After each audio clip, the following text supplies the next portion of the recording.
Assalamualaikum warahmatullahi wabarakatuh. Waalaikumsalam warahmatullahi Jumpa lagi dengan channel YouTube MGMP Bahasa Inggris Kabupaten Magelang, META, Magelang English Teachers Association. Apa kabar Bapak Ibu guru di Kabupaten Magelang dan di seluruh Indonesia? Setahun sudah kita melaksanakan pembelajaran jarak jauh, cukup panjang yang kita laksanakan karena sudah 1 tahun ini. Untuk itu kita butuh semangat, siswa butuh semangat, guru butuh semangat untuk tetap melaksanakan pembelajaran jarak jauh. Guru butuh kiat-kiat, kreativitas, inovasi dalam pembelajarannya. Oleh karena itu, MGMP Bahasa Inggris hari ini menghadirkan seorang praktisi pendidikan di Kabupaten Magelang. Beliau adalah Ibu Bekti Diastuti yang akan membahas tentang kreativitas dan inovasi guru di era pandemi. Selamat siang Ibu, monggo Ibu menyapa sahabat META di Kabupaten Magelang dan di seluruh Indonesia.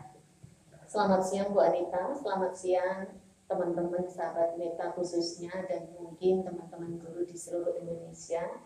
Assalamualaikum warahmatullahi wabarakatuh. Waalaikumsalam. Salam sehat semuanya, insya Allah kita berharap sekarang sehat sampai seterusnya juga sehat. Amin. Terima kasih Ibu. Sebelum kita mulai acara ini, saya sebagai moderator akan membacakan biodata beliau. Beliau adalah Ibu Bekti Diastuti, lahir di Magelang tanggal 6 April tahun 1962. Pendidikan beliau adalah S2, kemudian beliau tahun 1986 hingga tahun 1993 merupakan guru SMP Kota Mungkit. Kemudian tahun 1993 sampai 1994 ini hanya 1 tahun sebagai kepala SMP Negeri 2 Grabak. Kemudian menjadi kepala SMP Negeri 1 Salaman pada tahun 1994 hingga tahun 2002. Tahun 2002 hingga sekarang beliau merupakan pengawas SMP di Dinas Pendidikan Kabupaten Magelang. Karya ilmiah beliau sangat produktif, sudah banyak sekali menulis artikel yang telah dimuat di berbagai macam jurnal, baik itu tingkat kabupaten, tingkat provinsi maupun tingkat nasional. Dan prestasi beliau adalah pengawas berprestasi kedua tingkat nasional pada tahun 2012. Ibu, ini sehubungan dengan materi kita hari ini adalah kreativitas dan inovasi guru di masa pandemi. Saya sangat tertarik dengan salah satu quote yang disampaikan oleh seorang wartawan terkenal, itu Andi F. Noya, bahwa menjadi guru yang aktif dan kreatif harus mempunyai motivasi yang kuat meskipun dengan keterbatasan yang ada. Ini sangat menarik sekali Bu, sehubungan dengan kreativitas dan inovasi guru di masa pandemi ini. Monggo Ibu komentarnya tentang hal ini. Begini Bu Anita, yang perlu kita lihat yaitu bahwa ada satu kata kunci di situ bahwa guru harus mempunyai motivasi yang kuat sementara ada banyak keterbatasan. Dalam pembelajaran jarak jauh ini, kita mestinya tahu semuanya bahwa keterbatasan ini kan bisa kita lihat dari keterbatasan dari siswa itu sendiri, yang mana karena siswa-siswa di Kabupaten Magelang, yang mana daerah Kabupaten Magelang ini lokasinya tidak semuanya bisa menjangkau internet secara bagus semuanya, karena ada beberapa lokasi di Kabupaten Magelang yang mungkin kurang bagus dalam jangkauan internet. Ini juga merupakan salah satu bentuk keterbatasan tersendiri bagi siswa. Kemudian keterbatasan yang kedua bisa dari orang tua. Keterbatasan dari orang tua ini juga menjadi kendala juga di dalam pelaksanaan pembelajaran di masa pandemi ini. Di antaranya ada juga orang tua yang belum mempunyai HP Android Ada juga satu keluarga hanya mempunyai satu. Kemudian keterbatasan dari orang tua tentang kemampuan mengakses internet juga menjadi kendala. Tetapi demikian juga pada kendala yang ada pada teman-teman guru di Kabupaten Magelang. Kendala tersebut diantaranya juga belum 100% guru-guru di Kabupaten Magelang itu bisa menggunakan aplikasi untuk melakukan pembelajaran jarak jauh secara bagus menurut yang diharapkan agar pembelajaran itu bisa berjalan bagus. Nah, hal inilah dari keterbatasan-keterbatasan inilah tentunya dari kita selaku guru harus menumbuhkan semangat motivasi yang tinggi untuk mempunyai kreativitas dan inovasi bagaimana agar pembelajaran jarak jauh ini bisa berjalan secara bagus. Itu komentar saya tentang keterbatasan maupun motivasi guru. Begitu Ibu Anita. Terima kasih. Tadi Ibu sudah menyinggung tentang kreativitas dan inovasi ya Ibu.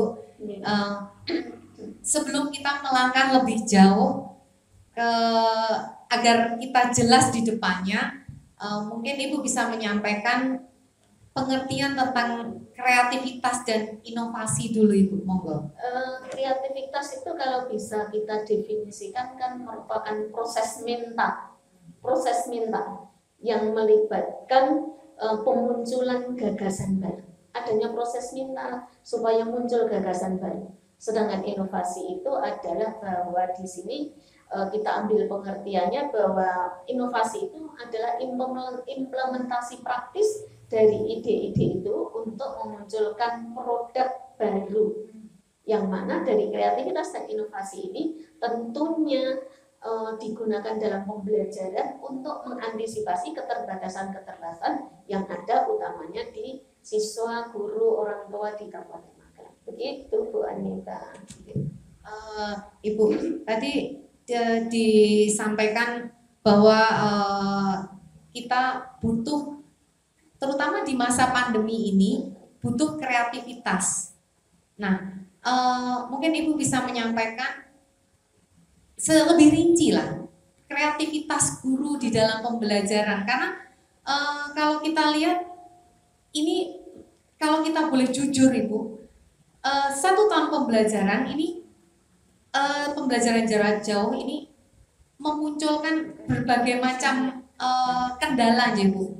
Salah satunya adalah kebosanan. Oleh karena itu mungkin ini butuh trik guru untuk bagaimana agar mengatasi ini. Mungkin salah satunya mungkin dengan kreativitas dan inovasi itu deh Ibu. Mungkin Ibu bisa menyampaikannya. Begini Bu Anita, kreativitas dan inovasi itu harus dimunculkan baik pada saat pandemi maupun tidak pandemi. Tetapi dalam regulasi peraturan pemerintah atau peraturan pemerintah yang sudah ditetapkan yaitu dalam standar proses pembelajaran dalam Permendikbud nomor 22 tahun 2016, kita harus tahu dulu di situ untuk bagaimana dan apa yang harus kita lakukan agar guru itu mampu menumbuhkan kreativitas dan inovasi untuk minimal bisa memenuhi standar-standar proses dalam pelaksanaan pembelajaran. Misalnya begini, dalam standar proses pembelajaran di Permendikbud 22 2016 bahwa dalam pembelajaran itu siswa jangan diberitahu, tapi ajaklah mereka untuk siswa itu bisa mencari tahu. Nah, disinilah yang harus kita matchkan. Kreativitas apa, inovasi apa yang harus dilakukan oleh guru agar siswa itu dalam melakukan pembelajaran jarak jauh itu tidak sekedar diberitahu oleh guru, tapi dirangsang, difasilitasi oleh guru yang bisa membawa anak itu ingin mencari tahu apa yang harus dibelajarkan pada saat dia di rumah menerima pembelajaran dari bapak dan ibu guru. Ini yang pertama.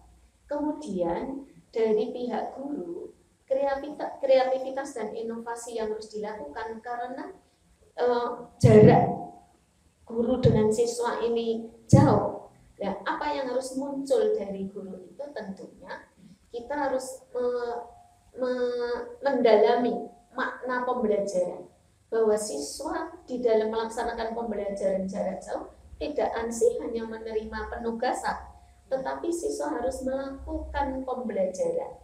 Salah satu kriteria melaksanakan pembelajaran adalah siswa harus mengalami pengalaman belajar. Kita tahu semuanya, pengalaman belajar yang dilakukan oleh siswa ini Salah satunya harus adanya aktivitas fisik yang dilakukan oleh siswa walaupun itu belajar di rumah. Kita akan tahu aktivitas fisik apa yang dilakukan. Bisa menulis, bisa mengamati, bisa melafalkan, bisa menirukan, bisa mencoba, bisa mempraktekkan. Sehingga pengalaman-pengalaman belajar yang dilakukan di rumah oleh anak dalam panduan pembelajaran oleh guru di sekolah secara daring, ini anak akan tetap mempunyai kesan yang mendalam terhadap pembelajaran yang dilakukan di sekolah, sehingga pada kelak di masa yang akan datang dia akan mempunyai kesan kegiatan yang sangat mengesankan akibat dia memperoleh pengalaman belajar yang difasilitasi oleh guru. Jadi guru tidak mungkin dalam pembelajaran daring ini, jarak jauh ini, guru akan memberikan info-info, tetapi bagaimana guru bisa membangkitkan agar anak itu bisa mencari tahu apa-apa yang harus dipelajari dalam kompetensi-kompetensi yang dikembangkan oleh guru. Begitu Bu Anita. Ini tadi saya tertarik dengan ada tidak Bu pemikiran kesan ke anak bahkan mungkin ke orang tua bahwa loh kok gurunya jadi kesannya memberi tugas terus gitu. Nah justru di situ jangan sampai karena tadi munculnya adalah kreativitas dan inovasi, maka justru di sini kerja keras guru di dalam melakukan pembelajaran jarak jauh. Karena jangan sampai justru guru itu malah lelah akibat siswa merasa bosan. Kita tahu semuanya di dalam pelaksanaan pembelajaran jarak jauh ini dalam 1 tahun siswa menjadi bosan. Karena apa? Kalau boleh kita jujur, sebagian besar teman-teman guru terjebak atau bahkan menjebakkan diri dalam hanya memberikan penugasan-penugasan yang sifatnya hanya tulis soal jawab, tulis soal jawab. Nah, ini yang menyebabkan anak bosan. Sementara mari kita kembali mengingat bahwa perkembangan adolescensi anak usia dini, anak-anak usia SMP itu kan kita perlu tahu ada outacting behavior, hedonis, sudah mulai hedonis. Anak akan suka hal-hal yang sifatnya menyenangkan. Kemudian juga anak-anak usia SMP ini juga dalam perkembangan psikologi kan mudah depresi. Nah, pendekatan anak-anak semacam ini harus pendekatan yang empatik. Maka bagaimana seberapa jauh guru bisa melakukan pendekatan yang empatik kepada anak, mengembangkan bagaimana dengan hedonismenya anak ini menjadi senang terhadap apa yang diberikan oleh guru, walaupun itu dalam pembelajaran jarak jauh. Inilah yang kreativitas guru yang harus dimunculkan, yang membutuhkan kemampuan atau daya belajar guru yang semakin tinggi. Hal ini Bapak dan Ibu semuanya bahwa tentunya kita tentu mengingat persyaratan dalam kompetensi pedagogis guru adalah bahwa guru harus menguasai teori-teori belajar, juga mengenai karakteristik siswa. Apa yang akan teori belajar apa yang kita pakai dengan karakteristik siswa yang sudah dipunyai oleh siswa-siswa kita dalam masa, lebih-lebih kita dalam masa sulit atau masa pandemi seperti ini. Sekali lagi, daya kerja atau daya inovasi guru harus muncul untuk bagaimana anak itu merasa senang menerima pembelajaran dari Bapak dan Ibu guru semua. Begitu Bu Anita. Ternyata menarik juga karena tadi saya berpikir awalnya bahwa kita hanya butuh metode mengajar Ibu. Tetapi ternyata guru itu butuh menyentuh anak dari banyak sisi ya Bu. Artinya tidak hanya ini saya ada materi ini, saya mengajar ini, ternyata tidak hanya seperti itu ya Bu. Banyak yang harus diketahui oleh guru. Selain supaya hanya kita, metode. Iya, kita jangan sampai terjebak bahwa kita itu mengajar, tapi kita adalah mengembangkan kompetensi yang sudah dipersyaratkan dalam standar isi, dalam kurikulum yang sudah ditetapkan oleh pemerintah. Tapi bagaimana anak ini bisa mencapai kompetensi yang ada di regulasi yang sudah ditetapkan. Kemudian metode model apa? Memang dalam masa pandemi ini teman-teman guru akan apa ini model apa, metode apa yang akan kita gunakan, karena mungkin akan sangat tidak tepat pada saat siswa yang mungkin mohon maaf jaringan internetnya atau mungkin lokasinya kurang bagus dan memperoleh jaringan internet, mungkin juga dalam metode yang sudah kita pelajari rumusan macam-macam itu bisa saja anak menjadi kesulitan. Maka guru harus mampu memilih, menetapkan strategi, bahkan model apa yang bisa digunakan atau bisa dilakukan atau diterapkan dalam pembelajaran sehingga semua anak itu bisa merasa senang belajar bersama Bapak dan Ibu gurunya. Sekali lagi, yang paling penting adalah anak diberikan pengalaman belajar. Maka di sini perlu fasilitas. Inovasi dan kreativitas apa Bapak dan Ibu? Tentunya saya berpendapat guru pasti harus memberikan tidak sekedar penugasan, tetapi memberikan mungkin sebuah lembaran-lembaran kerja yang mana dalam lembaran kerja tersebut siswa akan melakukan aktivitas yang mana aktivitas tersebut akan memberikan pengalaman belajar sehingga anak tidak hanya belajar dari kamar, tapi karena pembelajaran dari guru nanti bisa juga saya bayangkan anak-anak itu akan keluar dari rumah.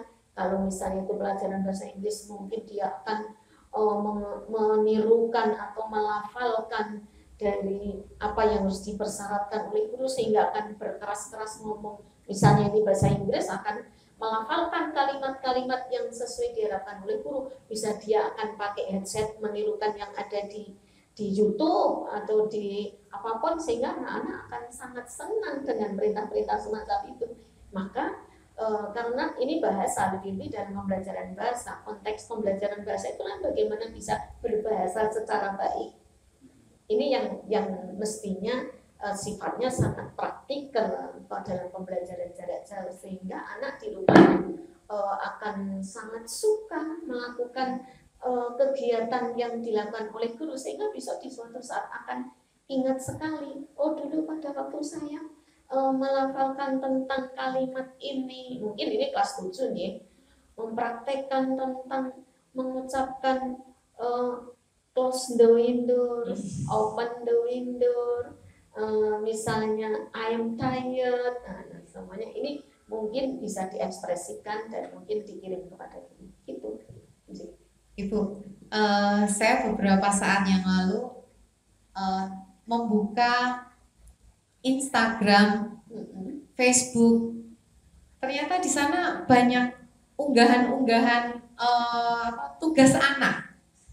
Saya melihat unggahan tugas anak, saya tahunya dari komentar-komentar itu saya menyimpulkan bahwa oh berarti ini anak mungkin disuruh membuat tugas kemudian dikumpulkan dalam bentuk melalui media sosial. Mungkin ini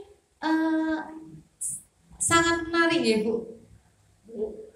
Itu mungkin ada kaitannya dengan guru harus kreatif dan inovatif dalam hubungannya dengan guru harus tahu kira-kira anak itu sekarang arahnya kemana agar mereka nyaman, senang untuk belajar. Bu Menai begitu ya Bu? Begini Bu Anita, perlu kita ketahui kembali tentang penugasan.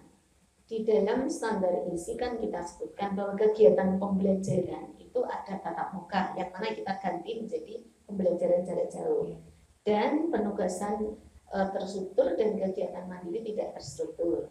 Sehingga kegiatan pembelajaran sebenarnya kan ada dua macam. Dan di dalam penugasan terstruktur dan kegiatan mandiri tidak terstruktur itu kan ada penugasan yang mana penugasan ini sifatnya adalah penugasan untuk kegiatan pendalaman materi.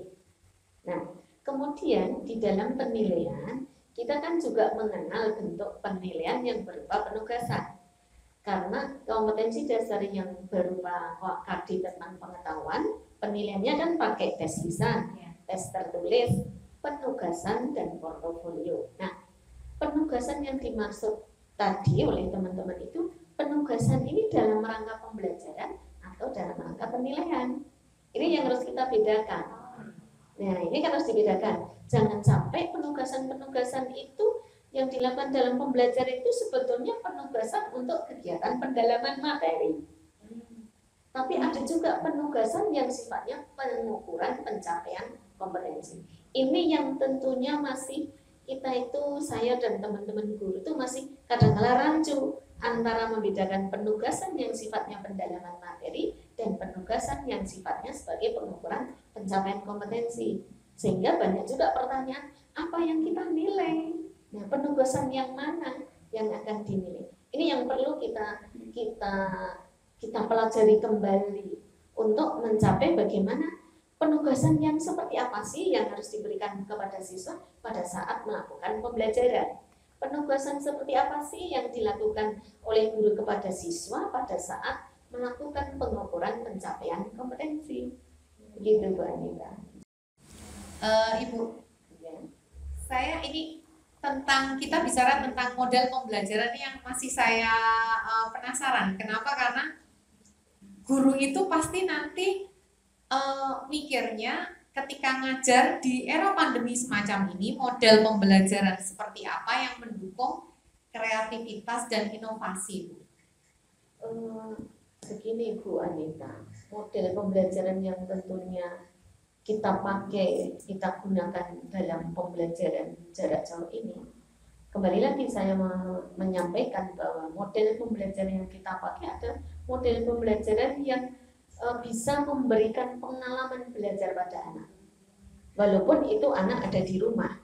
Ya, model pembelajaran yang bisa memberikan pengalaman belajar pada anak ini kan bisa juga misalnya discovery learning, karena di situ anak akan diajak bagaimana dia bisa menemukan jawaban-jawaban dari rasa keingintahuan yang diciptakan, difasilitasi oleh guru itu dengan anak tidak diberitahu, tapi anak mengalami pengalaman belajar, kemudian di sini anak bisa mengembangkan literasi, karena anak akan memperoleh jawaban-jawaban dari apa yang diingintahukan oleh anak itu melalui bisa baca buku siswa, bisa digital, karena kan buku siswa sudah dibagi kepada siswa, maka dia sambil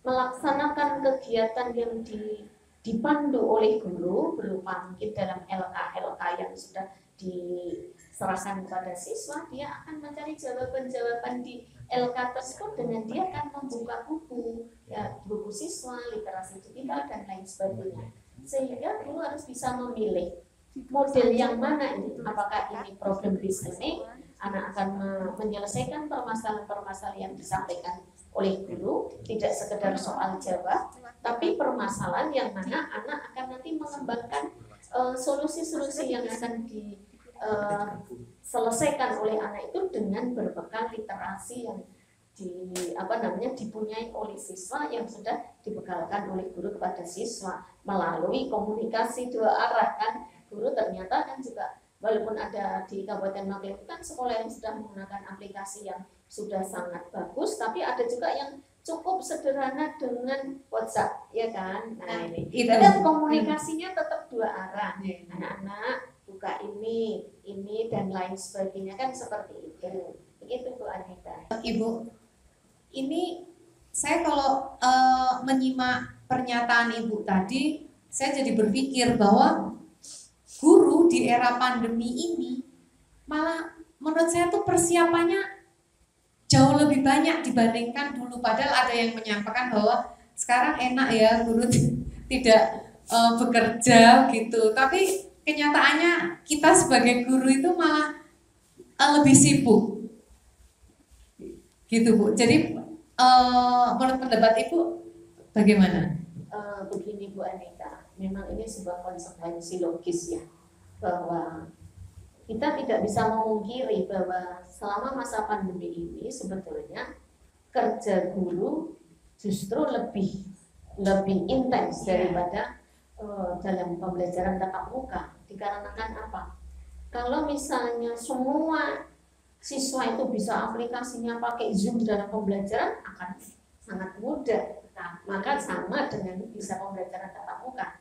Tetapi karena variabilitasnya, kemampuan mengakses pembelajaran jarak jauh ini yang justru yang berbeda-beda, sementara average rata-rata di Kabupaten Magelang itu kan cukup sederhana pakai WA. Ya, akhirnya sementara dari teman-teman juga dalam WA-nya saja masih mohon maaf, kita ngaku secara jujur aja, ada yang masih tidak bisa menggunakan WA diaplikasikan pada komputer, sehingga dia harus pakai ini kan capek sekali.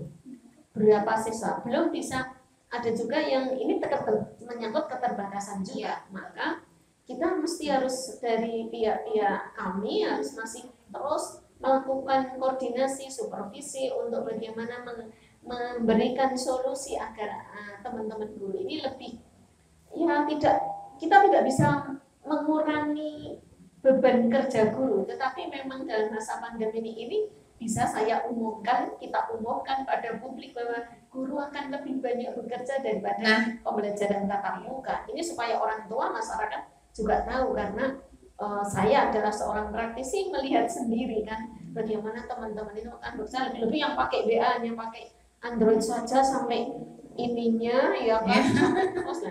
Nah, ini yang perlu kita kembangkan karena kita atasi bersama-sama agar kita akan lebih efisien, efektif. Sementara yang masih perlu kita ingat dalam melakukan pembelajaran ini bahwa beban kurikulum siswa tidak boleh terkurangi, beban kurikulumnya.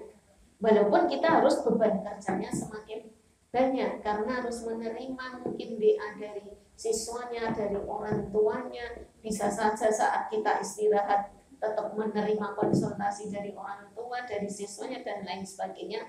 Ini menurut saya tidak masalah, teman-teman guru bisa siap, namun mestinya meminimalisir hal-hal bagaimana kreativitas dan inovasi Bapak dan Ibu untuk aplikasi-aplikasi yang digunakan lebih mengefisienkan atau tidak terlalu menyita waktu Bapak dan Ibu guru di luar jam kerja. Tetapi beban kurikulum siswa tetap terpenuhi. Misalnya dalam mata pelajaran bahasa Inggris kan 4 JP. Kita sudah mempunyai rumusan jadwal. 4 JP itu dalam pembelajaran jarak jauh melalui daring kan hanya 30 kali 4. Berarti berapa menit itu? 120. Sementara beban yang harus tercapai kan adalah 240.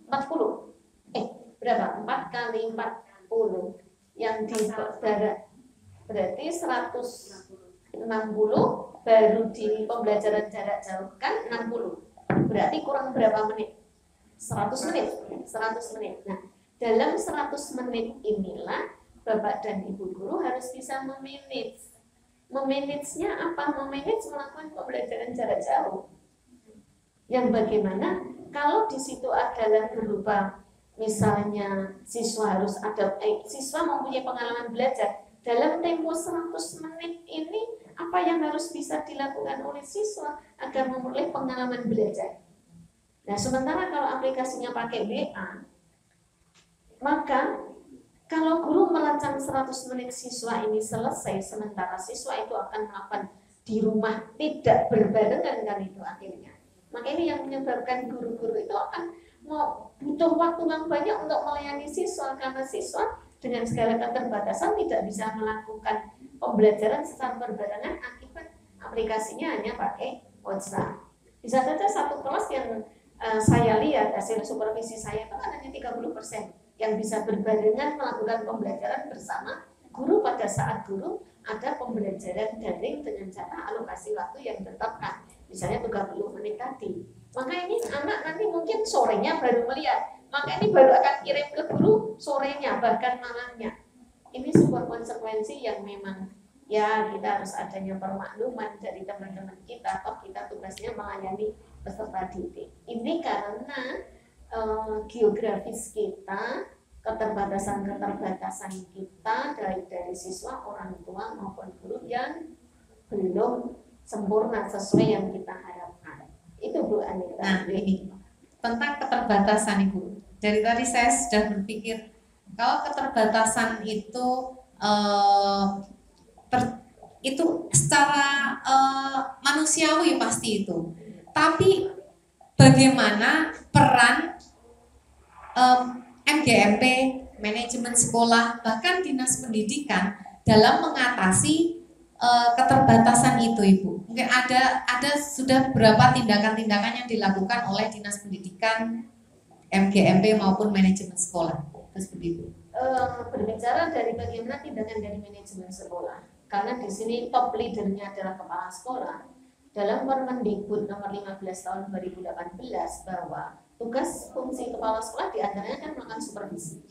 Maka di sini kepala sekolah tentunya harus melakukan supervisi, memberikan advice, memberikan solusi kepada teman-teman guru bagaimana melakukan pembelajaran atau kendala-kendala apa yang dihadapi. Tentunya di sini baik bisa dilakukan secara diskusi untuk tindak lanjut hasil supervisi dari kepala sekolah. Kemudian secara ideal tentunya hasil supervisi kepala sekolah ini kan dilaporkan pada pengawas. Nah, pengawas juga akan memberikan solusi kepada teman-teman kepala sekolah untuk bagaimana memecahkan persoalan-persoalan di sekolah masing-masing oleh pengawas bersama kepala sekolah. Nah, kemudian dalam MGMP ini di sini peran penting sekali MGMP karena di situ akan terjadi diskusi pemecahan masalah. Tinggal sekolah A membawa masalah ini, sekolah B membawa masalah ini.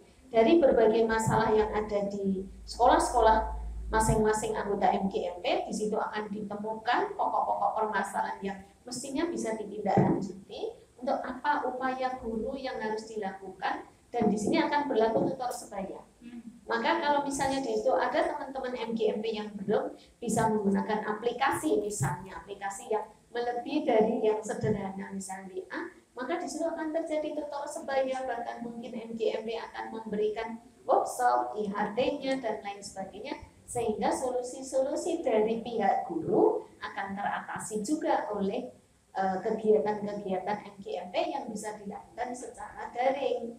Kan kalau teman-teman bisa secara Zoom dan lain sebagainya, pokok-pokok permasalahan, dan itu dilakukan bisa kapanpun saja asal kesepakatan bersama. Kemudian dari Dinas Pendidikan tentunya terutama Dinas Pendidikan Kabupaten Magelang telah sangat banyak yang dilakukan, di antara melakukan monitoring persiapan perencanaan pembelajaran, monitoring pelaksanaan pembelajaran dari kami teman-teman pengawas, melakukan supervisi, dan supervisi dilakukan ada yang daring, ada yang masih karena bisa menjaga protokol kesehatan kita datang ke sekolah melakukan supervisi, kita FGD menyampaikan, kemudian juga ada supervisi yang berbasis kita buat secara lesson study, menyelesaikan pokok-pokok permasalahan yang harus dilakukan oleh teman-teman di sekolah, sehingga di situ yang kita lakukan utamanya dari kami itu adalah banyak sekali dari sekolah-sekolah itu yang kemudian ternyata solusinya seperti ini, ternyata solusinya seperti ini. Untuk mengembangkan KD ini ternyata walaupun pakai WA, tapi ada bagaimana kita dengan cara WA yang efektif, sehingga tidak membutuhkan waktu guru yang sangat panjang. Itu didapatkan dari hasil supervisi yang kita kembangkan, supervisi berbasis lesson study, yang menurut kami seperti itu. Itu Bu Anita. Menarik sekali itu Bu. Tapi ada satu hal yang ada dalam pikiran saya itu yang sekarang sedang ngetren ya Bu, itu best practice.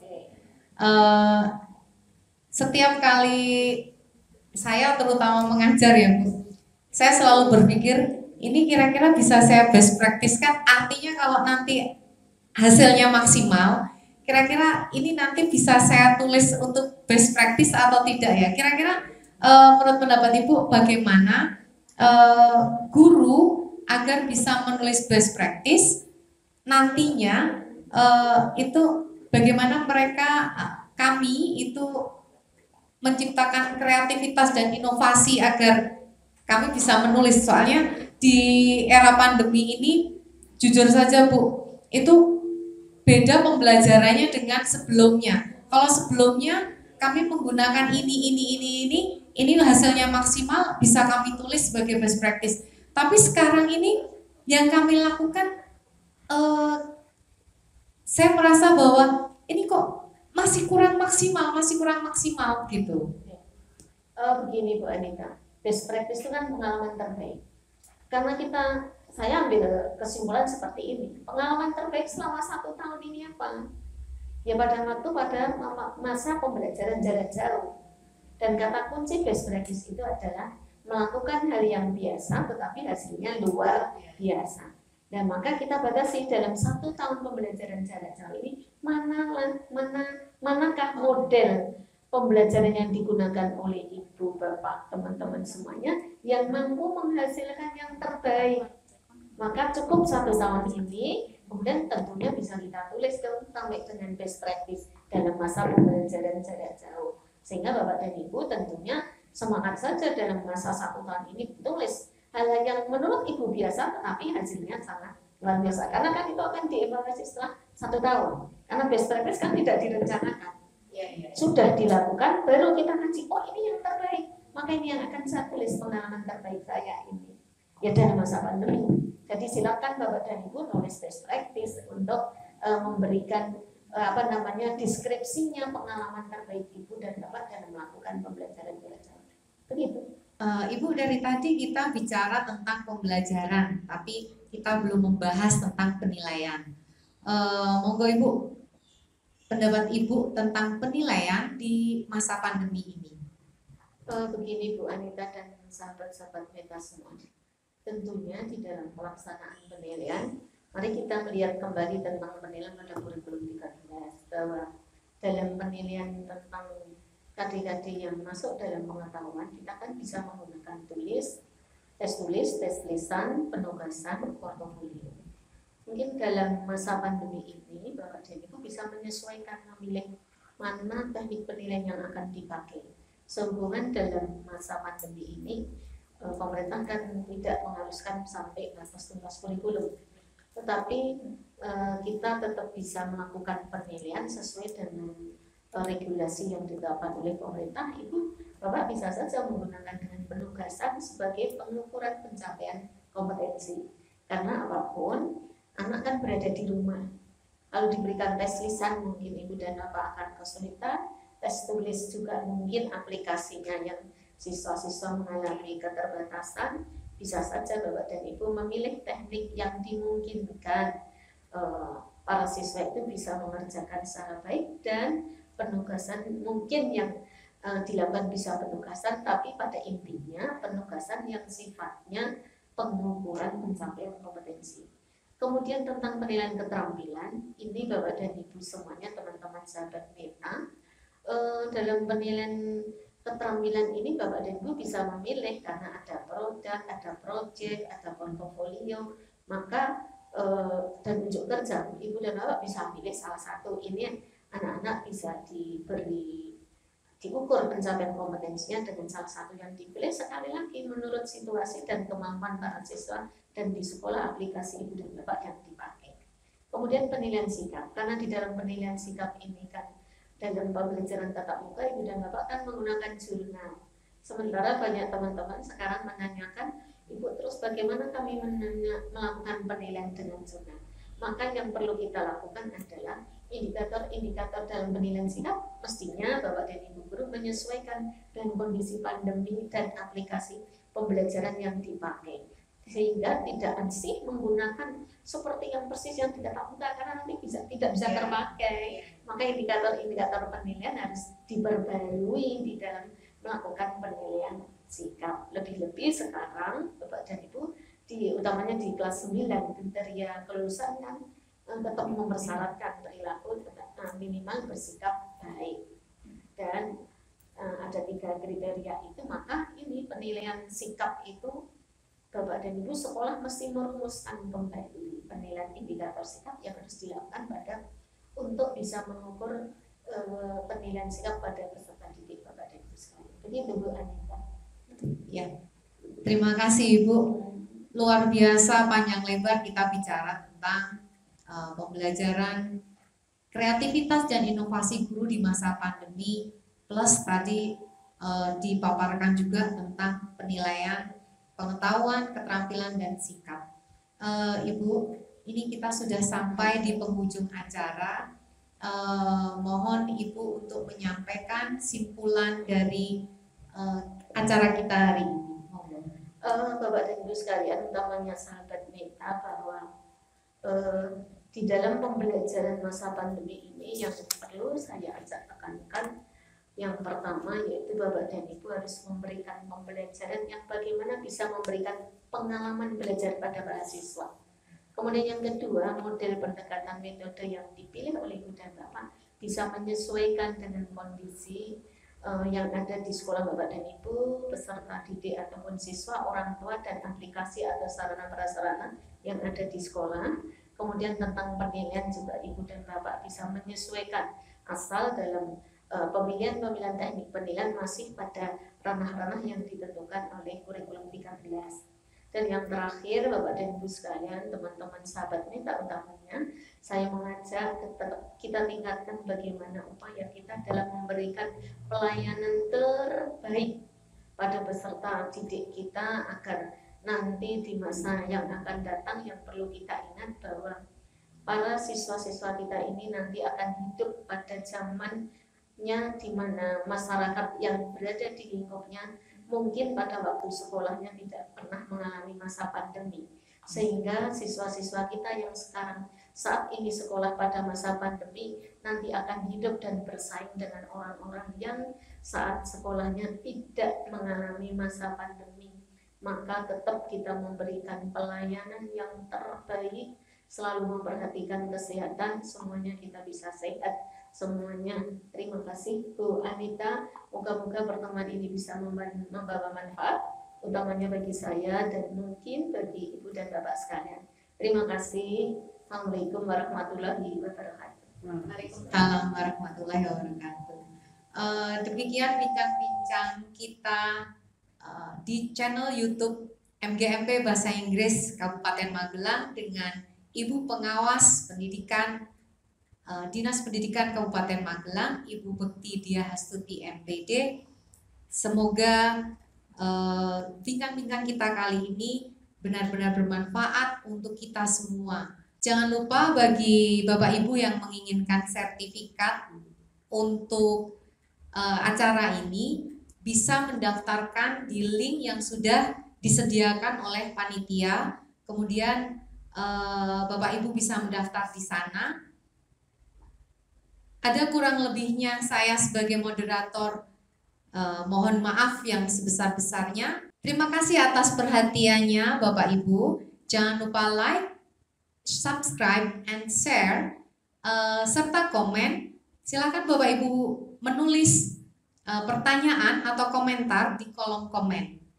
Demikian acara kita hari ini. Wassalamualaikum warahmatullahi wabarakatuh. Bye-bye.